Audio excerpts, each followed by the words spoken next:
everyone. My name is Ayana.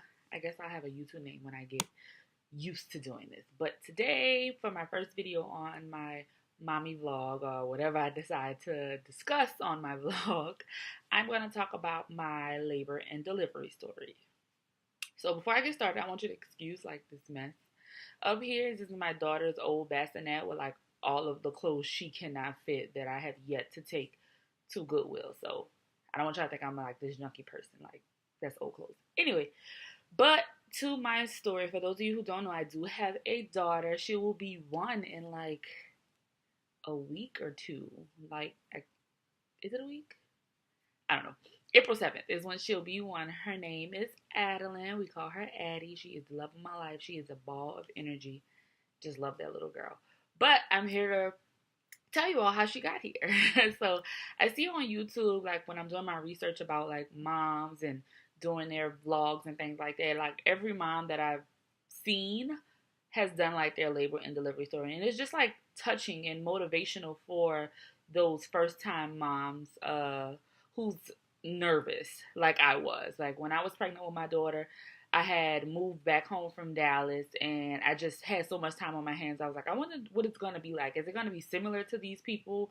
Is it going to be different? Like, am I going to have my own experience that nobody has ever had before and things like that? So that's one of the main reasons why I'm doing this. And if the light keeps going in and out, that's like the lighting from the window. Sorry. So, where do I even start? So,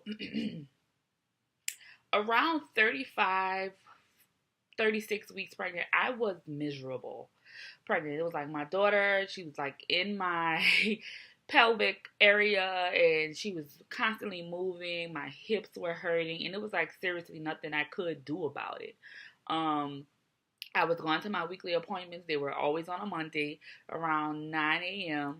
Going there, exhausted, telling my doctor, I literally cannot do this anymore. Like, I'm going to be 100% with you all. It was miserable. I am a full-figured woman, so it was like every way, everything I sat down on, doesn't matter. Like, I was just uncomfortable with everything I did. Walking to the bathroom, sitting on the toilet. I know TMI, sorry. Sitting on the toilet, all of that was just hard. Like, it would just, I felt like my daughter wanted to be here, but she wasn't coming at the same time. So it was just like, I want you to get here on your own, baby girl, but can you speed up the process? Because, you know, at like 35 weeks, it's like semi-okay for your baby to get here. So at 38 weeks, I had just had it. Like, y'all, that night prior to going to my 38-week checkup, I got no sleep. Like, the bed that was at my mother's house, because I was staying with my mom at the time, was just so uncomfortable. I had had that bed since I was in the 8th grade. It was like a spring mattress. Every time I like tried to turn over, like my pelvic bone would, it just seemed like it was like grinding against something in my body, and it was so painful, and I just could not get back to sleep. By the time I did get back to sleep, it was time for me to switch back over to the other side or try to sleep on my back, which was something else that was hard for me to do, because it was like if I was laying on my back, it's like she was laying on my lungs, and I forget how to breathe in a sense in the middle of sleeping. So I would essentially stay up, watch TV, then try to fall back to sleep, and before you know it, it's time for me to get up, or the sun is up, you know, and I can't go back to sleep. Or my fiance, who was my boyfriend at the time, would call me, and or my mother would call me. It was just too much. So I went to that doctor's appointment. I have the best doctor in New Orleans. Her name is Dr. Gillespie. And she was just saying, like, you know, like, how is everything going? And I was trying to be like a trooper, like, you know, it's fine and things are like that. And it was just like, I kind of just like caved in and was like, Dr. Gillespie, I cannot go any longer with this baby inside of my body. And as a woman, as a parent, as a first time mom, I kind of felt bad because I was like, that's like, you know, you made for this. Like you are supposed to hold this baby until he or she wants to come. Essentially, like, you can't get tired like that. I just felt bad, and I never understood prior to getting pregnant how a woman could be like they're just so over pregnancy, and I'm just like this is your baby. Boy, I found that out quick, fast, in a hurry while they were over it, because I was over it.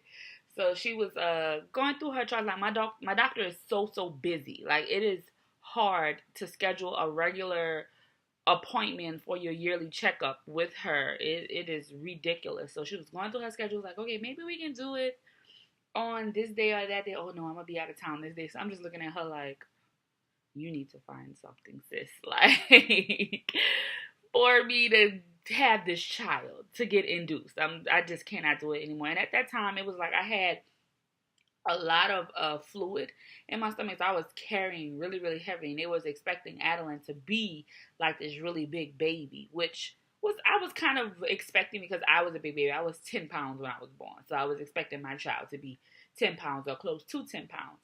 So my due date was April 9th, 2017, and this was April 6th, 2017. So she was saying, okay, maybe we could take her induce you on the 9th, or we can like take her on the 10th, which I was kind of excited about because my fiance's birthday is on the 10th. So that would have been like the ultimate birthday gift for them to have the same birthday. So she was going through her scheduling, and she was like, you know what, I'm gonna get back to you, and I'm gonna call you, you know, by the end of the day to let you know when you'll be able to get induced. So I'm like, cool. So I'm just hoping and praying she's not about to say no shit like the 15th or anything that was like later on next week, because that would have killed me. So I'm like telling my fiance, like, you know, I think the baby's gonna be born on your birthday. It's gonna be really nice. And so if he's excited and things like that. So I get to my house. My hospital is in uptown New Orleans. And at the time I was living in Michoud, which is kind of like an exit away from Slidell, if you all are familiar with the area. I had just pulled up, just got off the phone with my mama, like letting her know how the appointment went, when the nurse for my doctor called. And she was like, okay, Miss Humphrey, we're going to schedule you for 9:30 p.m. tonight. I was like, huh? Like, tonight? And she was like, yeah, you come in tonight. And I was like, wait, are you sure? So she was like, wait, let me double check. And I was like, who? Because I wasn't ready. Like, my bag was packed, but it wasn't packed. And I was kind of like, it kind of like hit me. She was like, oh, I'm sorry. Dr. Gillespie wants you to come in tomorrow night. So I was like, who? Okay. Because tonight would have been like a rush. Like, my fiance was working overnight. I didn't know how he was going to be able to take off. And I just could not have my child without him. Like, my dad was at work. My mom was doing whatever she is, being a socialite in the city. Like, to have the baby tonight would have been hectic, and that's not something that I wanted to have. So when she confirmed that it was the next night, April 7th, it made me feel better. So I got off the phone with her, and I was calling my fiance, like, she's gonna be here tomorrow. They want me to come in tomorrow night, and this, and we're gonna have a baby, and yeah. So I'm actually this was April 5th, and I had to go in the night of April 6th. Yes, I had to go the night of April 6th. So I go in, I go through my day as a regular day, still didn't get no sleep, telling my fiance, he was like, I'm tired. His anxious behind thought I had told him at 9:30 that morning. So he had called me at like 8 o'clock in the morning. I had just went back to sleep. And he's like, you're not ready? You're in the bed? Like, it's time for you to get up. And I was like, boy, I said 9:30 p.m. Like, he was excited. So it made me laugh, because I was kind of getting worried. Like, I'm about to be a mom. Like, I'm about to have my child that I've been carrying in my hands no later than tomorrow.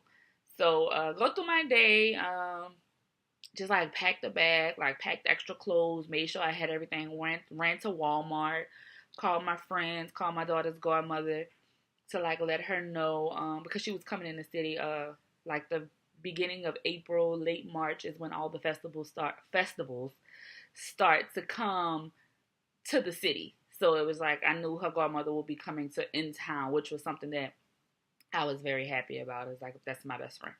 So around 8 o'clock that night, I had realized I did not put her car seat in my car, and we was not taking her dad's car. We were taking mine. So I was just like kind of like, I don't know what to do. Like, I don't know how to put this in. Like, I had this big old belly. I drive a Prius. I told y'all I could barely sit down anywhere. It was that, I was that big. So, My dad and my boyfriend, they are in the car trying to put the car seat in, and it seemed to be a struggle for them both. And I'm just looking like, okay, I'm gonna go sit this out with my mama because it's hot out here. I'm ready to go. Like, I couldn't stand too long without my ankles turning into cankles. So I was just telling my mama, like, they having a hard time. And if anybody knows my mom, she is one of the funniest women I have ever met. Anybody has ever met. And so she was like, them was like having trouble. They all y'all throw it off and did it. So she's like laying down watching TV, not even helping, just saying that we all throw it off. Like, what? Talk about something. It can't be that hard. All you do is connect it. No, it is a way, way different. I was born in 93, mother. Well, you probably just had to put the seatbelt over the car seat and call it a day. It's completely different. You got like connect it under the seat and wrap the seatbelt around. I'm so glad I had them to do that because we would have been Ubering home or something while I held her after the hospital if it was up to me. So we're on our way to the hospital, and of course, my man being a man had to stop and get something to eat. And out of all places to stop, he stops at Wendy's. And this particular Wendy's where we went, the line is always long. And I'm just thinking in the back of my head, boy, is a junior bacon cheeseburger that important right now? And he was just like, we're going to make it in time. We're going to make it in time. Y'all, that Wendy's took forever. I'm already anxious. Like, I didn't know whether I wanted to push a baby out or have a C-section. Like, all these thoughts went through my mind. Like, what if something's wrong with my child when she gets here? What if something happens to me trying to deliver her? Like, all these thoughts. And you want to stop and get a damn hamburger. Really? Really? But needless to say, I ended up getting something to eat too, even though I wasn't supposed to. I got some nuggets and something to drink, which I ended up not really being able to eat because I was so nervous. So my mom's calling and was like, where y'all at? They had beat us to the hospital. And I was like, we on the way. Keith had to stop and get something to eat because he wasn't sure if, the cafeteria and stuff would have been open while he was there. So we get there. We're in the hospital. I go to check in. It was like, your room's not quite ready yet. And did this. And I was like, okay, cool. So we sitting down. And my mom was like, are you ready? Are you ready? Are you ready? Are you ready? And I'm like, not really, but I have no choice at this point. And she just like reassured me that everything was going to be fine. Like giving me that motherly advice, which I really, really appreciated because I don't think anybody had any idea how nervous I was. Like hospitals aren't really a thing I want to sit in and like I had a bad experience when I was younger when I was hospitals with my grandmother, and it's just something that I never really wanted to encounter ever in life, even though I know you have to have a baby at a hospital per se. So we check into the room and everything was set up nice. Like my boyfriend does this, my fiance, excuse me, does this thing where he's like this nervous laugh or something like that when he's excited. So he kept doing that, and my mom is cracking jokes, and the nurse comes in and she's like, okay, Miss Humphrey, you strip naked and you put your gown on and here's your bathroom and we just gonna hook the baby up to the monitor and that's what's gonna be it right now. So everything was like smooth sailing from that point. So my mom and my dad, they're sitting there. It's roughly about 10:45ish, almost 11 o'clock. My mom was like, okay, we're going to come back early in the morning. Like, if something happens in the middle of the night, like, just call. We'll answer, we'll come back. So they leave, and I was just like, damn, I wish Heidi could stay. I just really needed that support system. But my fiance did a wonderful job, and I thank God for him every day. They leave, and then the nurse tries to connect my IV. And I specifically said that my left arm is my best arm to find a vein. It had been that way my entire pregnancy. Nobody could find a vein in my right arm, but she insisted, because the machines are on your left side, it's better for you to have it on your right side. And I'm just like, ma'am, you can ask any phlebotomist from Dallas to New Orleans. They could not find a vein anywhere in my right arm. And so she insisted on trying y'all poking the sugar honey iced tea out of me. And I was just looking at her like, I told you. You're not going to find a vein in this arm. So she goes to the left arm and she pricks it and then takes the needle out and like blood squirts everywhere. And I'm looking like, oh my God. She's trying to kill me, Lord. What is going on? Are you a student? Which I don't have problem with students coming in. Like, I'm a teacher myself, so I understand that people have to learn, but it's just like, not with my first baby, and you in here by yourself, sugar. Like, so she was like apologizing. She was like, just let your arm drip off the bed so you don't get blood on you. So I'm just looking at the blood like kind of drip on the floor onto a towel. And I'm like, sis, where you going? Like, I'm bleeding here. So my fiance has like a low tolerance for bullshit. So he was just looking like, WTF, like, you gonna come fix the problem. But she came back, like, she had like a really positive attitude, so I really didn't like click out on her like some people would have. I just let her fix her mistake. She hooked up the IV. She came in and gave me some medicine to induce the labor. So time is going on. My contractions weren't really bad. I could feel them. They were like long contractions, but it was like those premenstrual cramps if you like ever had them, like right before your period came, like it's about that time. So I did have to use the bathroom like frequently, which kind of made the night nurses mad because Addie was a baby that did not like for me to rest my hand or anything on my belly. When the doctors would use the Doppler to catch her heartbeat, she would jump from side to side. She did not like to be messed with at all. So to have the contraction monitor and then the heart monitor wrapped around my stomach, baby girl was not liking it at all. And it was hard for them to track her heart rate. So anytime they would find it, then I would get up to go to the restroom. It would kind of be like they had to come in and start all over. But I was like, I'm sorry, I just really have to use the restroom often. And I was like, I don't know if it was the medicine because I barely was drinking anything. I may have had 2 sips of water that they gave me. So I don't know. I just really had to go. And so around like 2 something in the morning,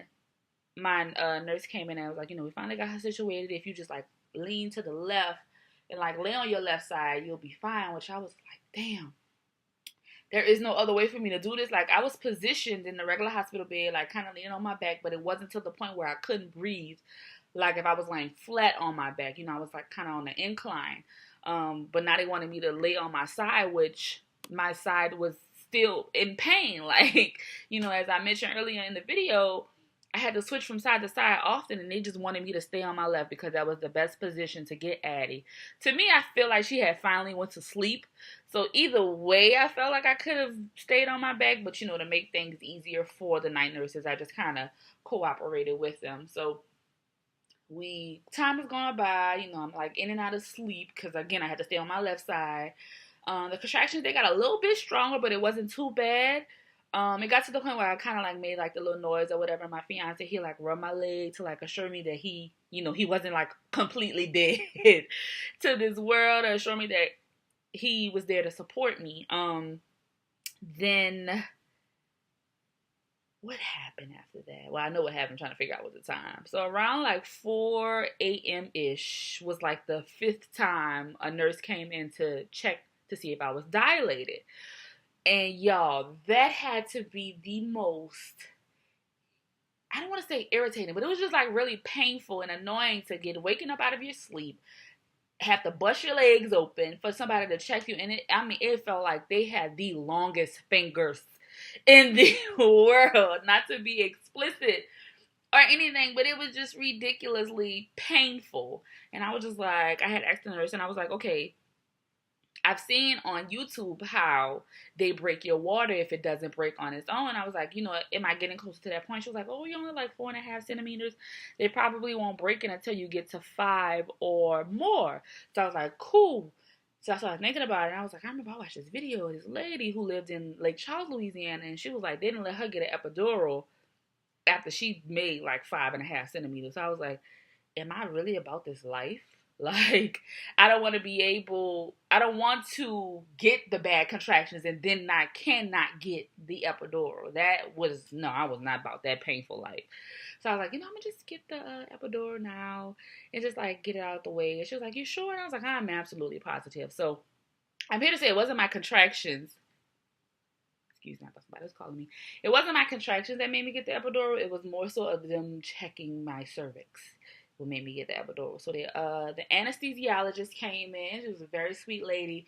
It came in with another doctor. And he was very nice. My fiance had to step out because it had to be like a very sterile room, which was fine because he wanted to like stretch his legs anyway. So the doctor's like, sit up and like put your chin in your chest as far as you can and like kind of like hunch your back over, which was kind of hard because I still was contracting and Adeline was still moving. So it was just kind of like, I'm gonna try as best as I can. Don't stick me in the wrong place.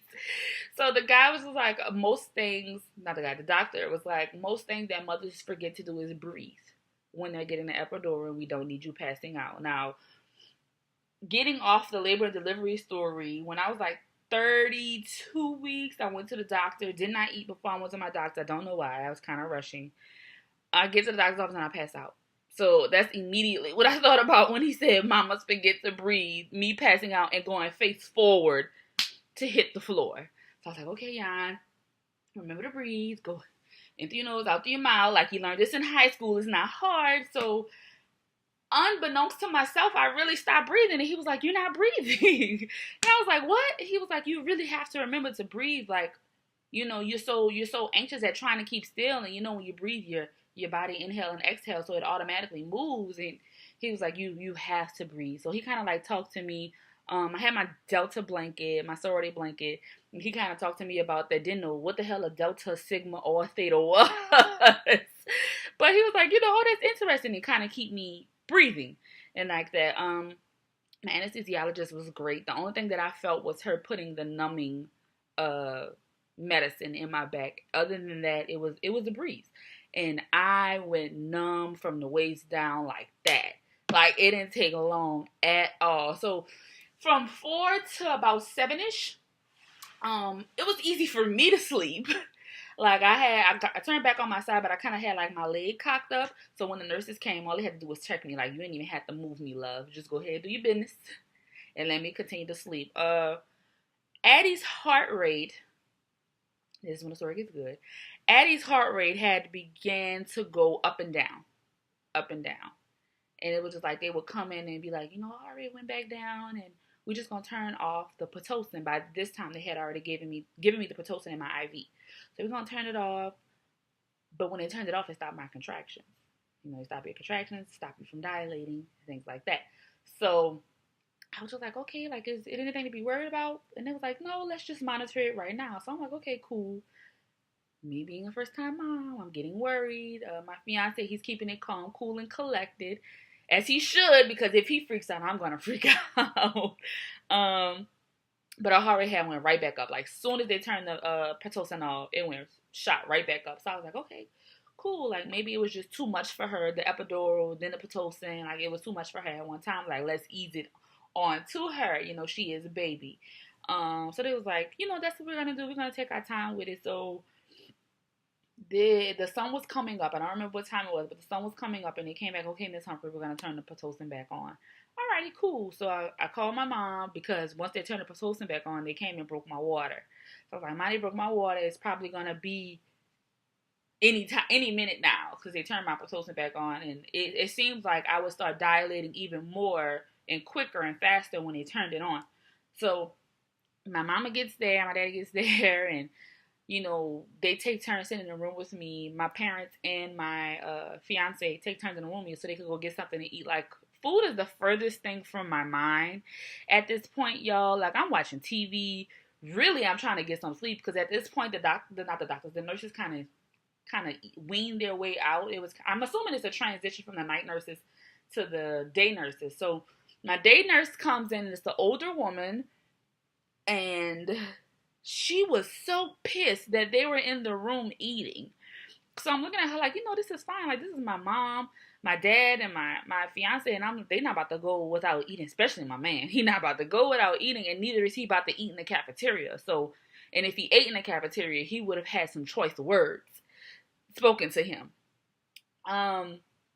But they just was like, I could kick them out for you. And I was like, ma'am, it's not that deep. to me, I don't even smell the food to even say, Mama, give me a piece. You know, like, and even if that were the case, my mama would just remind me, like, you can't eat. You're going to be all right once you have the baby. Like, it wasn't that big of a deal. And it was just like, they were just giving off this bad energy. And like, throughout my whole pregnancy, I just steered away from people with negative energy. That's not something I wanted around me and my child. Like, that was this. I was like, I hope they come in here with like a whole better attitude when it's time for me to push. Because I would be like, I need a new nurse.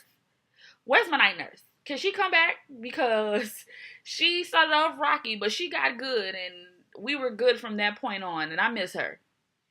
So time is passing by. I'm in and out of sleep because my mama is loud. She can't help it. She called everybody in New Orleans that she knew. In and out of sleep. The doctors come.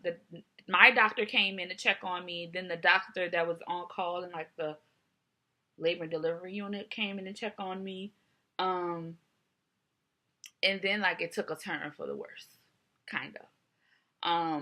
Addie's heart rate had gotten the double digits. Now, if you don't know anything about a child and their heart rate is not supposed to be in the double digits at all. So I'm looking at it and I'm like, does that say 26?